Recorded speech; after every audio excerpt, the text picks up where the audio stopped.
E3 live from Los Angeles, California. We are so thrilled that you are joining us. We have another stellar day of reveals and announcements that should change gaming over the course of the next year. I'm Jackie Jing, joined by my lovely co-host, Alex Golden Boy Mendez.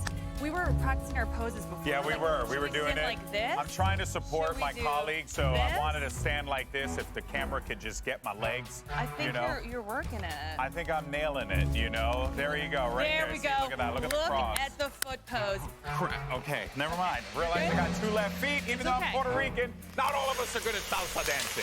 I do need to ask you, though, have you recovered from yesterday's announcements? Oh, man. Halo head you? It's been a great day. Actually, we just had a multiplayer showcase for Halo as well. You're on your phone like this. So I'm like glued to my phone before the start of the show. It looks great. I can't wait. But man, there were so many great games yesterday. It's like we were running through the gamut. I mean, from the Xbox showcase to Square Enix, the PC Gamer Show had loads of great games, future games as well. It was nuts. It was so awesome. You were just excited for Halo. I'm kidding. I'm kidding. That He too. was going ham, though. I ain't gonna lie, though. Redfall, vampires and violence all the way. All the way. I'm okay with it. Yes. Anyways, we hope that you're enjoying this virtual format of E3 in 2021. We are presenting you with all the insight and live reveals from the comforts of your own home. We've gone global, folks. This year, we are bringing the announcements to you no matter where you might be.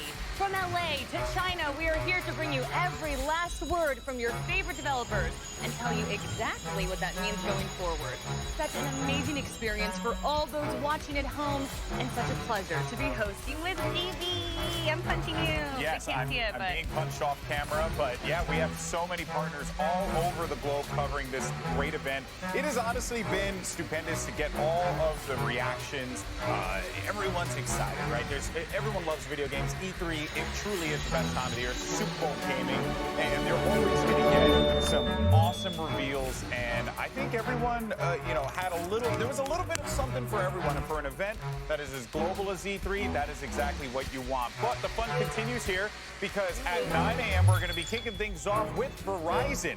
Then at 9:45, a blast from the past, as Intellivision is going to be taking the stage. Then we have an awesome panel with Take-Two Interactive at 10:15. At 11:10, one that I'm specifically excited for is Mythical Games. We'll see what they're bringing to the table. Then at 12, we'll have the Indie Spotlight. Who doesn't like talking about more independent games? Then at 12:30, Freedom Games will go on. We'll see what they're going to be bringing out here. And then at 12:55, we'll have Ven for a special discussion. And then at 2:30, Capcom. Everyone's looking forward to that one. Followed by one that I'm particularly stoked for, because I'm a big PC peripheral person. It's Razer, so I'm looking forward as well to that there. There's a lot of good stuff on the docket today, Jackie. I'm kind of a Razer girl, too. I got the kitty Kraken ears and the chair. Razer Viper Great Mini. combo support. Oh, yeah, it's great. Exceptional. It is good. It is good. Anyway, I know you're excited for Razer. You're talking about Mythical Games a little bit. But what else are you excited for today? Well, we got a little bit of an early glimpse at the Intellivision Amico and like what they're going to be doing there. Like I said, it's always nice to see things that are going to come back, from our past, coming back and trying. It's like a way for us as we get older to get a newer generation to appreciate a lot of those old school games that we all grew up playing, right? So that is going to be a really fun one. But yeah, I'm really stoked for Mythical Games. I think that's going to be a fun panel. You've been talking about it all morning. I do think all eyes are on Capcom. Resident Evil 25th anniversary, maybe a new title, definitely some reveals. I think a lot of Monster Hunter and Street Fighter fans are going to be closely watching as well. I'm wearing my Chun-Li blue, y'all. I like that. I wore Halo green yesterday, so it makes sense to wear Chun-Li blue. I like that. I like that. But there's so much on the schedule today, but also just want to give you all a quick reminder. If you're looking for some sweet limited edition E3 merch, do you see how good this looks, folks? Do a little spin. I did the wrong side. I did the wrong side. Okay, you got do a little spin. spin. Practice poses earlier. There we go. Okay. Throw 'em. I'm telling you, right here. Vogue. I love it. This jacket actually, full stop, is actually really comfortable. Not gonna front. I oftentimes don't wear merch for the event that I'm working. This time around, I was like, this jacket actually is quite nice. And this bomber is very, very comfortable. And it's got the E3 logo right here. It's also got a little pocket here. Yeah, it's got the bullets. Yeah. You know, it's full bomber, baby. There It you goes with go. practically anything. So yeah, do that, and then I'll probably end up stealing a dad hat at some point in time with Greg. I know. Greg was working the dad hat really yesterday. was. It really He's was. also been working the bomber jackets as well. But speaking about Greg Miller, let's send things over to the third member of our Titan trio, Greg Miller. He is surrounded by our lovely media partners. How y'all feeling? We're through 2 days of E3 now. Can you believe it? Bye. We are feeling quite well, Jackie. Come on now. Third day of E3. You know, what, David? You don't feel well? You're not. No, I feel quite well. Well, there's well and there's quite well, and that's the third day of E3. Of course, we have Damon Hatfield from IGN.com. Michael Hyam over here. Howdy. From the one, the only GameSpot. Howdy to yourself, you know what I mean? Dan Casey from Nerdist, how are you? And quite a good morning to you as well. I'm great. And then, of course, if you want to get it here, the empty chair. Avalon from G4, not here today. Unfortunately, bit in the eyes by 2 snakes last night. But I hear she will make a full recovery and she will be here tomorrow. You know what I mean? Because they were venomous, not poisonous. Exactly. That's a fun joke. Because, you know, venomous, poisonous. Do you know the difference? What? No. Tell me. So, venomous, of course, would be if I bit you, Okay. and then I had venom in my veins, then I'm venomous. But if you licked me, I'm poisonous. Oh, okay. And that's what got you sick, that what killed you? I'm telling Jen. Roll the dice, you know what I mean?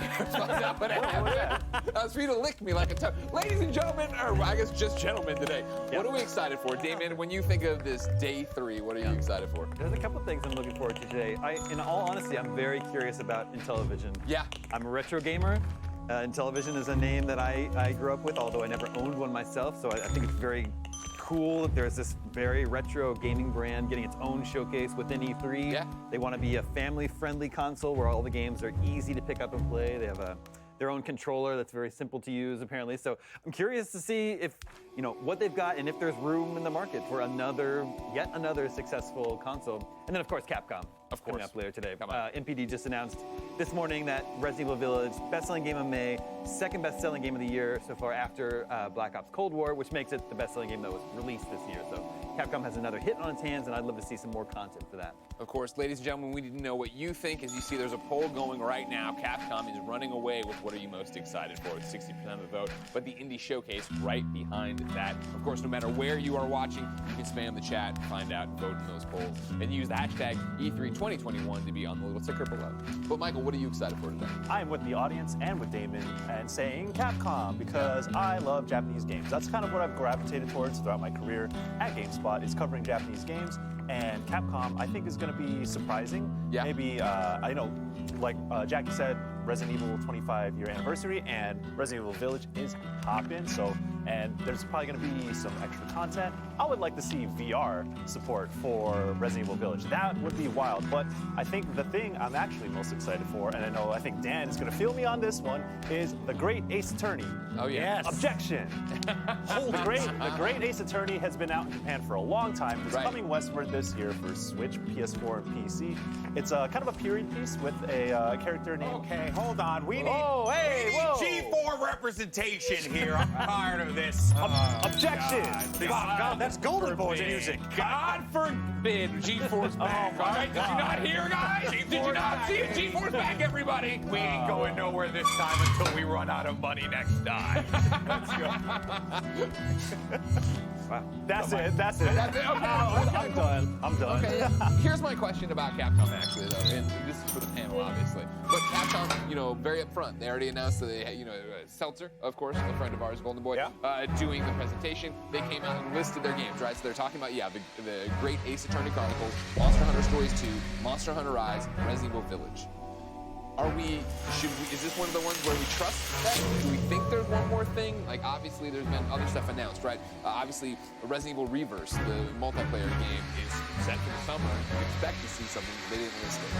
RE4 VR, right, got announced, but are we going to see something here? Should they have gone out of their way to say it? Dan, should we dream or do we not dream about Capcom? Every night I dream of them announcing a new rival schools, but it is still yet to happen. So brother. I knew I'd learn something. I knew I'd Culture. It's the man of culture right here. Maybe today will be that day, but if it's not, I'm still excited. Some cool stuff on there. I mean, I'm getting a new Ace Attorney game. And the other stuff sounds pretty cool, but I don't know. I'm just, I've been hurt before. Sure. Every time they don't announce rival schools, a little part of me dies like a Horcrux. But in the meantime, I will hold out that hope and just be excited for everything else coming out of it. Okay, fine. Yeah.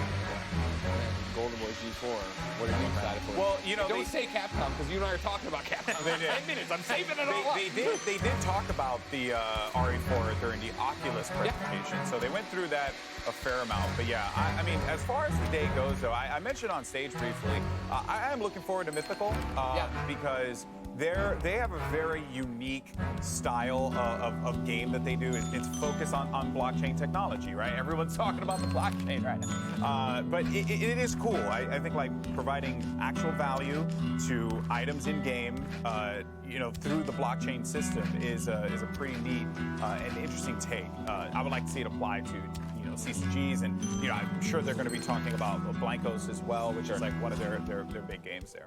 Yeah, you know, for me, obviously Capcom, that's the brand we know. But you just said don't take Capcom. I'm getting away from it. Then there are the questions of the other things, right? Where it's like there's an indie games presentation. Yeah. And I don't know what's part of that, and I obviously, well, I don't know if obviously, hey, if you don't know, I'm Greg Miller, and I love indie games. So now you know it's obvious that I'm excited for this because I want to see what they have up their sleeves, and I'm interested to see, you know, with so much saturation this week, whether it be PC Gamer, whether it be the other one, Future Gamer, that we just did yesterday, right? Like, how much more space are there for more indies to come out? There are a few more indie games that I've been paying attention to that I didn't see at the other showcases. So I want to shout out two of them: Boyfriend Dungeon from Kid Fox, of course, shouts out to y'all, and She Dreams Elsewhere from my boy Davion Gooden. Hey, I know I can give a shout out during E3, but I haven't seen those at other showcases. Those are games that I'm looking forward to that kind of feel like they're imminent for release, but that's up to them. But it would be dope to see those games on an E3 stage. That's what I want to see, but you know, if it don't. Also, where's Avali to talk about